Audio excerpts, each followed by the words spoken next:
LSDM kërkon hetim nga prokuroria dhe përgjegjësi nga kryeministri dhe ministri i shëndetësisë për situatën në Gostivar. Situata e re krijuar atje me paraqitjen e një bakterie të re sipas LSDM-s është kulmi i kolapsit institucional dhe një tjetër skandal shëndetësor, sepse kjo bakterie thon ata shkakton infeksionet e lëkurës dhe sëmundje tjera serioze. Sistemi i Mickoskit dhe Klekovskit dështoi plotësisht në detyrën e tyre themelore, në vend që të mbronte shëndetin e qytetarëve e rrezikoi atë. Prandaj, Mickoski dhe Klekovski fshihen pas Toshkovskit dhe Angelovit, njerëz që nuk janë profesionist për këtë dhe vetëm krijojnë huti dhe shqetësime tek qytetarët.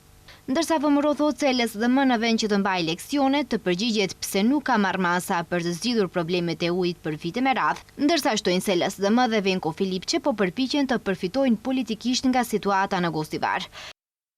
Dokumentet e ku i prosleduam se kujtnem në dojamnosta? Dokumentet që i ndajmë çdo ditë me publikun tregojnë se në periudhën kur LSD ishte në pushtet, ndërsa institucionet ishin nën udhëheqjen e tyre, ka pasur disa raste të ujit të pasigurt për pije, por ato nuk zgjidhen nga qeveria e hershme. Ky është problem që është prolonguar me vite, derisa Filipçe dhe LSD udhëheqnin shtetin.